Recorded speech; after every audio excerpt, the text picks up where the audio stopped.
फक्त 3 वस्तूंपासून बनलेला हा केक तुमची बर्थडे पार्टी बनवेल एकदम स्पेशल.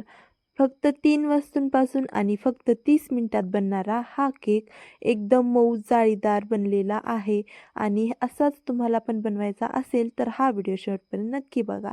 तर हॅलो, मी आहे जाधव वैजंती. आज आहे माझ्या पप्पाचा बर्थडे. तर त्यासाठी आज मी बनवणार आहे एक सुंदर केक जो तुम्ही घरच्या घरी तयार करू शकता. तर त्यासाठी आपल्याला लागणार आहे इथं मैदा, 2 बिस्किट पुढे. तर इथं आपण 2 टाईपची बिस्किट वापरलेली आहेत. हॅपी हॅपी आणि चॉकलेट इथं आपण डेकोरेशनसाठी घेतलेलं आहे. जर तुम्हाला डेकोरेशन करायचं असेल तर हे सगळं ऑप्शनल आहे. आणि आपल्याला महत्त्वाच्या 3 गोष्टी कोणत्या आहेत तर ती आहे साखर, 1 वाटी साखर, 1 वाटी मैदा आणि 2 आपल्याला हॅपी हॅपी बिस्किट आणि 2 लागणार आहेत. कुठलेही तुम्ही क्रीमची बिस्किट वापरू शकता. तर या 3 वस्तू आपल्याला महत्त्वाच्या आहेत. आणि हे दूध आहे, ऑप्शनल आहे. दुधाऐवजी तुम्ही पाणी यूज करू शकता. तर त्यासाठी आता आपण घेणार आहोत इथं साखर पहिल्यांदा मिक्सरमध्ये वाटून घेणार आहोत. तर ही साखर आपल्याला एकदम बारीक वाटून घ्यायची आहे. आणि आता आपण ज्या भांड्यामध्ये बेटर तयार करणार आहोत त्यामध्ये आपल्याला टाकायचं आहे साखर आणि थोडंसं तेल. तर तेल आणि साखर मिक्स करून घ्यायचं आहे आणि त्यामध्ये आता आपल्याला दूध टाकायचं आहे. दुधाऐवजी तुम्ही पाणी यूज करू शकता, पण दूध टाकल्याने टेस्ट जो आहे तो आपला वाढणार आहे आणि आपला केक अजून हेल्दी बनणार आहे. आणि आता आपण जे बिस्किट घेतलेले आहेत ते सुद्धा मिक्सरमधून बारीक वाटून घ्यायचे आहेत.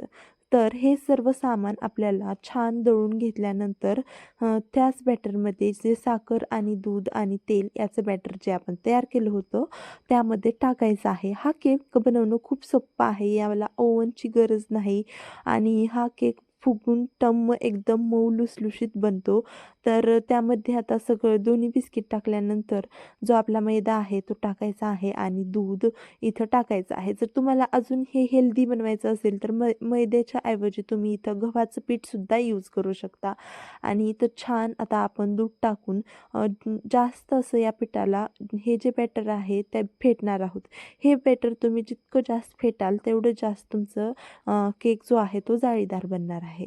मी इथं छान मिक्स करून घेतल्यानंतर ज्या भांड्यात आपल्याला केक बनवायचा आहे, ज्या आकाराचा आपल्याला केक पाहिजे ते भांडं घ्यायचं आहे आणि त्याला आपण तेल लावून घ्यायचं आहे.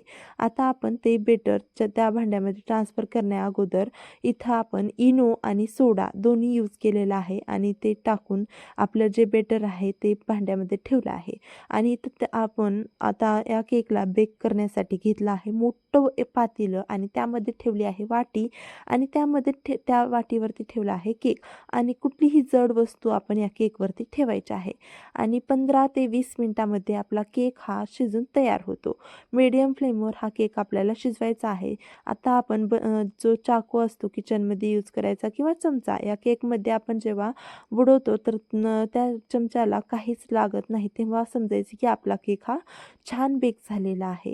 तर आता डेकोरेशनसाठी इथं आपण कॅडबरी घेतलेली आहे. ही कॅडबरी आपण पाण्याच्या वाफेवरती उकळवून घेणार आहोत आणि इथं तुम्ही जसं हवं असेल तसं डेकोरेशन करू शकता. इथं आपण चॉकलेट केकसाठी डेकोरेशन करणार आहोत. तर त्यासाठी आपण इथं आपला जो बेक झालेला केकचा पाव आहे, जो बेस आहे तो काढून घेतलेला आहे. तुम्ही बघू शकता किती मऊ आणि जाळीदार इथं आपला केक फुगून टम्म असा तयार झालेला आहे. इथं थोडंसं आता आपण डेकोरेशन करणार आहोत. जे चॉकलेट आपण पगळवून घेतलेली होती ती आता आपण छान असं केकवरती पसरवणार आहोत. आणि ही चॉकलेट आपल्याला जेव्हा फ्रीजमध्ये हा केक ठेवतो तेव्हा एकदम छान सेट होते आणि केकची टेस्ट एकदम छान वाढते. आणि आता काही चॉकलेट आपण इथं वरून खिसून टाकणार आहोत आणि त्यावरती आपण थोडंसं चॉकलेटने डेकोरेशन करणार आहोत आणि काजू यावरती आपण खिसून टाकणार आहोत आणि चॉकलेटचे तुकडे यावरती डेकोरेशनसाठी लावणार आहोत. जसं हवं असेल तसं तुम्ही डेकोरेशन करू शकता. इथं आणखीन आपण कलरसाठी काजू खिसून टाकलेला आहे आणि आपला केकला जसं आपण डेकोरेट जितकं करता येईल तितकं केलेलं आहे. आणखीन तुम्हाला काही आयडिया येत असतील तर मला कमेंटमध्ये नक्की सांगा आणि हा केक तुम्हाला कसा वाटला हे पण मला कमेंटमध्ये नक्की सांगा. आणि बघू शकता आपला केक किती छान असा झालेला आहे. कट करून दाखवत आहे मी. तर हा व्हिडिओ आवडला असेल तर या व्हिडिओला लाईक, शेअर, सबस्क्राईब नक्की करा आणि अशीच सोप्या पद्धतीत रेसिपी बघण्यासाठी आपल्या चॅनलला सबस्क्राईब करायला विसरू नका. भेटूया अशा सुंदर व्हिडिओसोबत. धन्यवाद.